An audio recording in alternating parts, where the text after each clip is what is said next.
morning, everyone, or maybe late. Now it's afternoon. Never mind. Blah, blah, blah.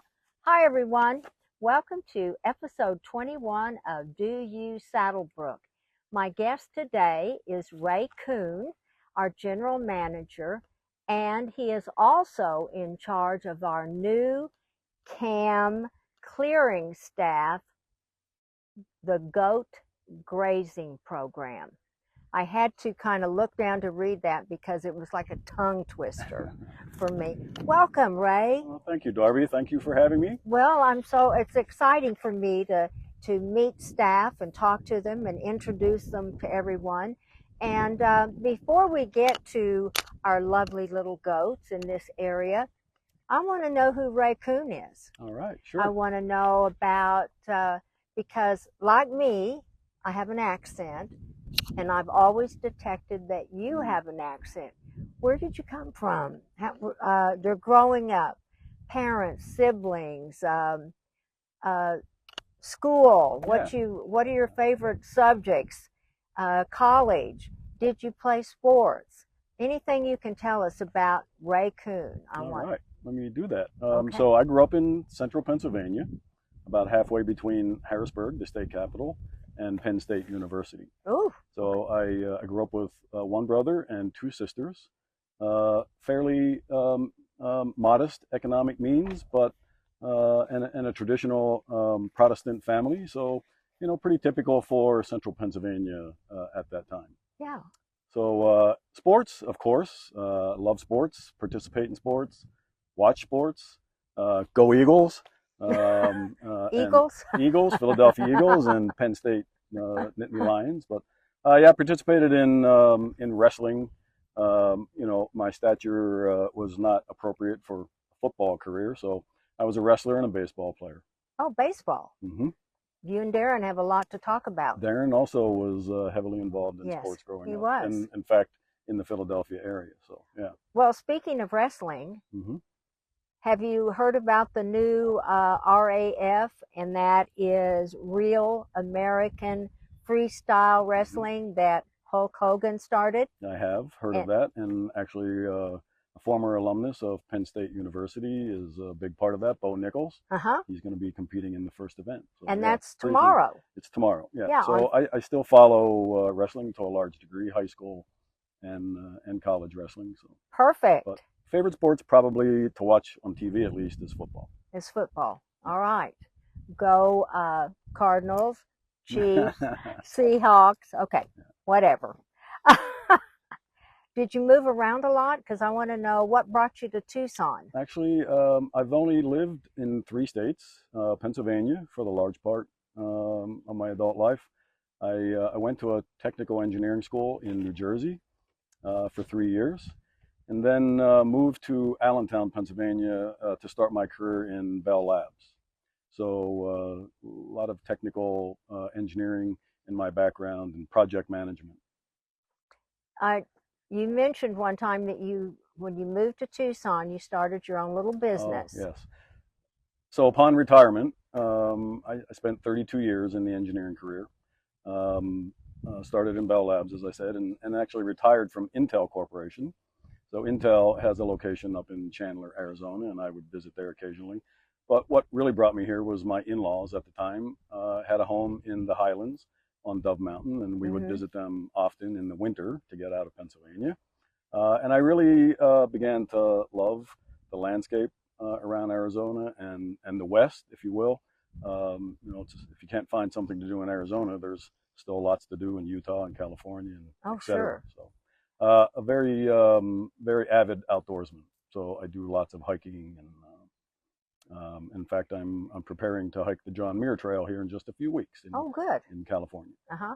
Well, when we were going to move here, I remember someone back in Oklahoma said, Tucson is an area where you can get up in the morning, go up to the top of Mount Lemmon where it's cold, hike, ski, whatever you need to do up in that area, then come back down here in the afternoon and go swimming.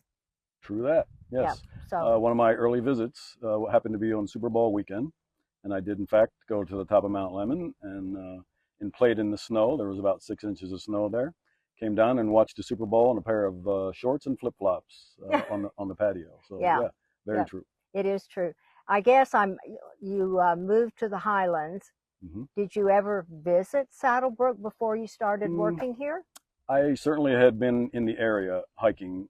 I've hiked just about every peak in the Catalina Mountains here. So Hmm. I was aware of Saddlebrook, but honestly never envisioned working here necessarily. But you mentioned having a small business. So when I arrived in Arizona, I had just Hmm. retired. And so I was decompressing a bit and really didn't do much of anything other than play pickleball and hike for the first 3 years. And then my wife at the time said, this is not really what we talked about. I think you need to get a job.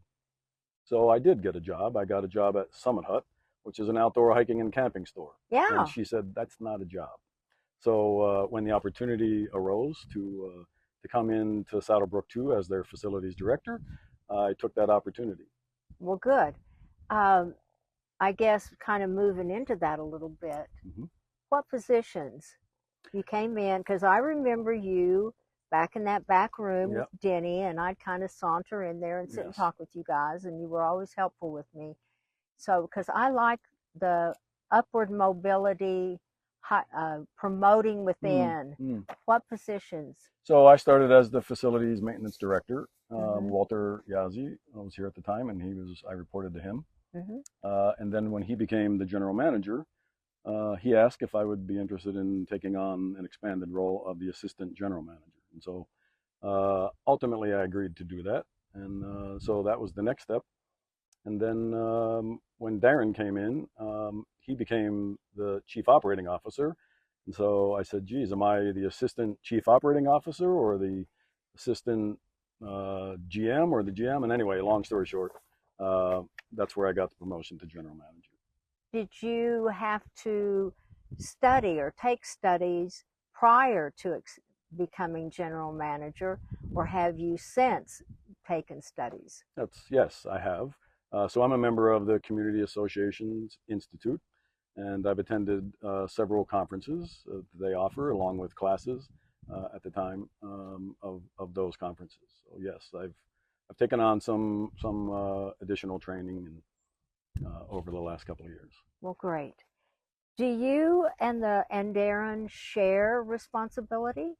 Very good question. Darren is the number one, so ultimately everybody reports up to him. But having too many direct reports would be a difficult task. So fundamentally, he has the profit and loss organizations like food and beverage and golf and fitness, and I have the services, which are facilities maintenance, common area maintenance, patrol, and IT.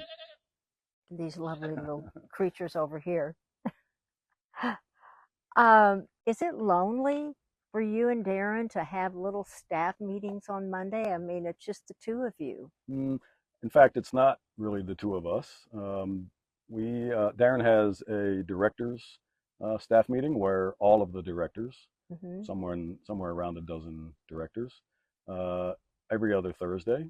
So, and then he also has a managers meeting, which is the next level down. Yeah. Important to push information down to the working level staff, and so we have those two staff meetings twice monthly. Okay. All right. Do you have an open door or closed door policy? Well, definitely open door policy. I want to hear the thoughts and of my staff, as well as from the residents. Hmm. We have nearly 8,000 residents here, and they have thoughts and opinions as well.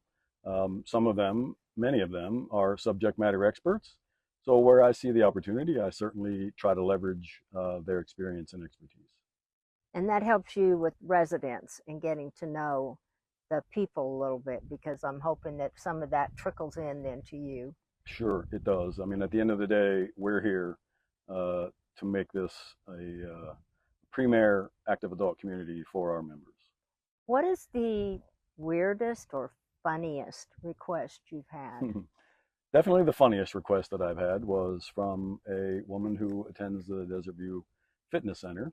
And she had a suggestion for me, which was to get gender specific bike seats. And the funny part of that was That came with illustrations explaining why she felt that was necessary. I agree. Yeah. As a bicyclist, I don't definitely agree in that for sure. I hope you guys get them. That'd be fun. Did you, in your wildest dreams, ever think you'd be in charge of a herd of goats? Actually, definitely not.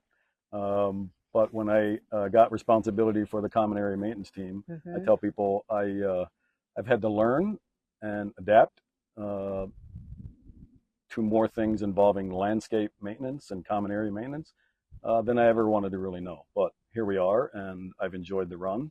We're still adapting, and you know the members want the areas behind their home to be pleasant, Mm-hmm. and it's fair to say that it's been neglected for quite some time, and so we heard that from the survey results that they wanted us to clean it up.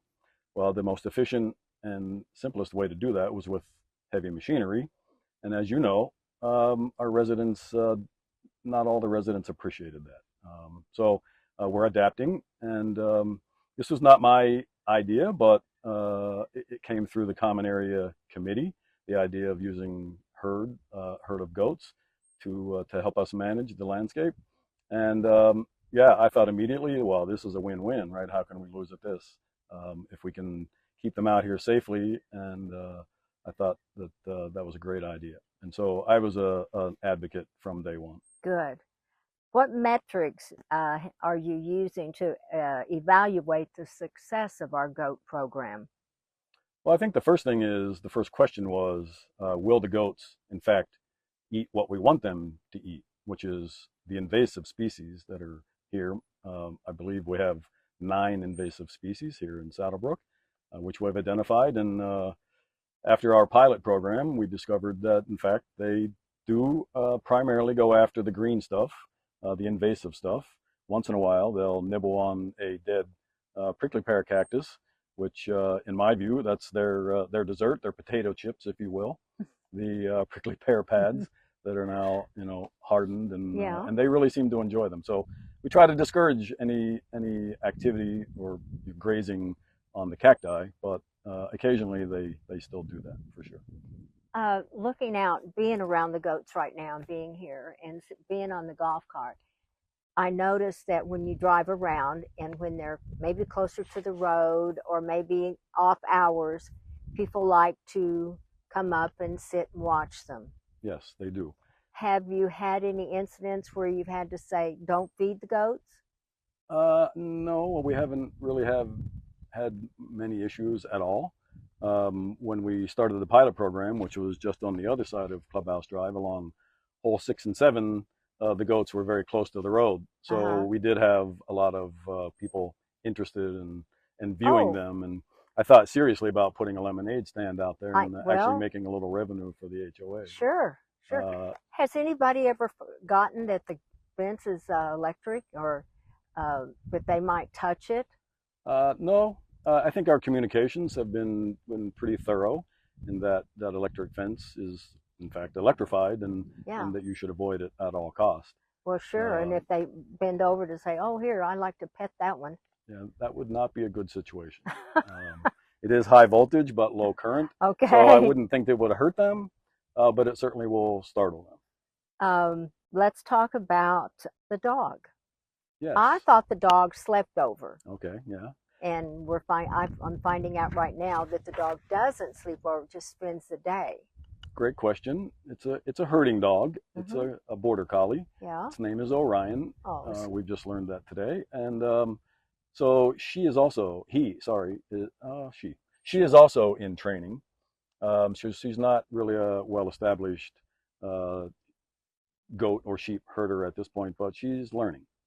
well, that kind of makes me think if the goats are here all night, are you concerned about them becoming on a mountain lions buffet at night? Mm, certainly. And the first question that I ask when the topic of using them as our our common area maintenance team came up, concern for their safety because clearly there are a presence of mountain lions here and Uh, bobcat for that and a matter, bear? But what I was told from our friends who are the sheep herders here and goat herders, Heather and Andrew, that uh, they were not concerned. What they did voice to me is that if one, particularly a young goat, were to wander away from the herd, that would make it pretty clear prey.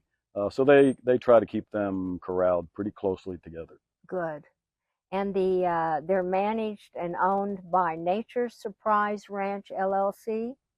That's correct. That Yes, is correct. Heather and Andrew, Heather and Andrew. and they're local, which was even, I would say, another benefit. They're located in Oracle, and they have a farm there, and so I feel like it was just a win-win-win all around. Do they have lots of water for the goats out here? They do. We provide them with water. They have a trough, Okay. and they visit that trough quite often. Obviously, it's warm out here, so Well, yeah. Do they ever get sunburned? that I don't know. I would think that the light furred ones possibly could Might. get sunburned, but that's probably a question for Heather and Andrew. Wow. Okay.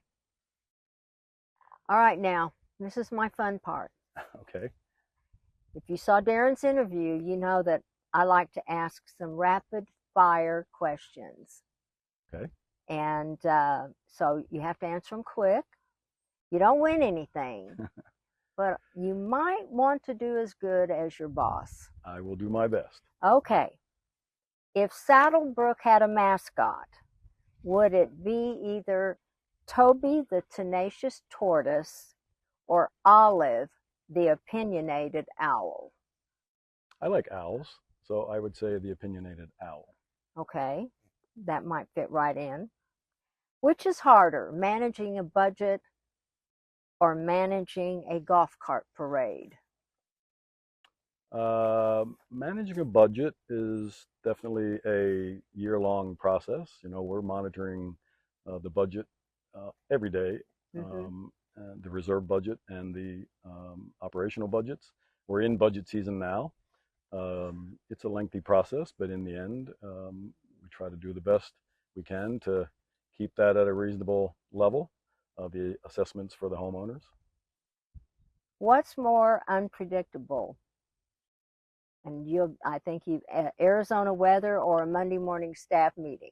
Definitely Arizona weather, Which, particularly in monsoon season. yeah, and I will go back to that one because I didn't ask you that. How many goats in this herd? I think there's somewhere around 75. They do have additional goats that we could bring here, but our common area team follows behind the goats. The goats only eat typically the green things, right? They don't eat the woody things, and so it is necessary for our team to come behind them and clear out the woody things. So yeah. Okay. Have you had any goat attempts yet? Goat. Goat escape attempts? Not that I'm aware of, although we did have one false alarm. I got a call on a Saturday morning and said that there was informed that there was a goat who was trying to get under the fence, but that was just a misinformation. And so I immediately called Heather and Andrew, and they negated that myth right away. Okay. You've probably already answered this one. What's the goat's favorite plant? I'm hoping that it's buffalo grass and desert broom. They seem to enjoy that, but as I mentioned, I think maybe their favorite are the potato chips, the little prickly pear pads. Yeah. That's cool because we all love potato chips. Okay, if goats formed a union, would they demand more nap time, better plants to munch on, or yoga breaks? I would say more nap time, because both Darren and I, in our observation of the goats, it seems that they're always eating, which is good news. They don't take any breaks, really. Wow. Occasionally they'll lay down when it's particularly hot in the shade and take a break, but they're out there, as you can see, they're munching away. Oh. Which goat is secretly running the operation? Is it the one with the smug look or the one with the impeccable beard? Good question. I feel like it's the largest one. There's a goat in here that when he stands on his hind legs is probably about 6 feet 5 inches tall. So yeah, Seriously. he's the tree trimmer. Wow. That's cool. Well, I think he did pretty good Thank you. on this. It was fun. I have one more question. All right. Speaking of monsoons, how do you prepare for the monsoon, getting people out of the swimming Mm, pool? We haven't had many storms this monsoon season, but we had a doozy of one last week. hmm Yes. Uh, we weren't home, we were away having dinner, but came back. We had trees that were uprooted. The root system came up Mm, out of the ground. mm. Made me think of tornadoes. Our street signs were squished together. Yeah, unfortunately, the monsoon rains often are preceded by pretty significant winds, and Mm-hmm. 60 to 80 mile per hour winds Yeah. will uh, wreak some havoc on some of our landscape. Um, some of the trees, Palo Verdes. I saw several of the Ocotillos down after that storm. But the question was around how do we prepare for that? And in fact, we do have protocols that are in place for when we get one of these storms. If Mm-hmm. there's lightning within 10 miles Yep. of SaddleBrooke, we immediately close the pools, sometimes to the disappointment of some of the swimmers, but uh, ultimately we're here for your safety, for the members' Absolutely. safety. So we will close those pools until that storm passes. Good. Just last week, actually earlier this week, that storm actually took out our power. Yes, it And did. so we recognize, although we have a protocol for power outages, we feel like we need to do some additional work on that and make sure that all of our bases are covered. Yeah. Quick response, and it really was Mm-hmm. after a fashion. It Uh, wasn't so. We didn't make it to nighttime with it. it did not. That It was was about a cool. 2 hour Yeah. power outage. And when I Mm-hmm. first came here, I've asked those questions about power outages and protocols. And typically, we rarely lose power here, at least until the last year and a half or so. Right. And we've lost power now, I think, 5 times in the last year and Mm-hmm. a half. So Yeah. it is a thing, and we need to be prepared for it. Yeah. All right. Have you any plans for a Meet the Goats Day? I'll bet Liz Lawson could put the event on, and Alan would, oh, he would love to make a wine dinner to support. Michelle and Justin would love to market this event, and I am sure Darren Shaw would buy the first ticket. Certainly, that topic's been discussed Has it? on many fronts. Yes. Cool. Sort of making it an exhibit and fun for everyone, right? I don't know. There's no definite plan for that at this time. But I will tell you that we are going to be using the goats Good. along Clubhouse Drive. And so in that way, they're pretty accessible. They'll be right beside the road. So no formal event at this time, although not out of the question. If you'd like to enjoy the goats, so there'll be opportunities to do that in the more visible areas that they're working in. So, okay, there comes the golf cart parade. You Yeah. might be managing that so people can come in and meet the goats and move on. Mm-hmm. Are you, I know this is a pilot program, but are you talking and is it under consideration to keep them on our staff indefinitely? It is. Indefinitely is a long time. So certainly in the current year, we have budget in place for the goats to be here for four additional months. Oh, good. And then in 2026, we've also budgeted for them to be here for a total of 6 months. So yeah, the pilot program has, in our opinion, been a huge success. And we do plan to continue to use the goats for the foreseeable future. Yeah. Well, that's good. And they're quiet. They're quiet eaters. All righty. want to thank you, Ray, for spending time with us. It's been fun, enjoyable. I know that sitting with you, I'm learning a little bit more about you, and I hope everyone else has too. And I want to thank you for being with us today. And we'll be seeing you soon. But remember, go to dvpac.net and check out all of the wonderful upcoming shows we have coming to Desert View Performing Arts Center. Thank you, and I'll see you soon. Bye bye.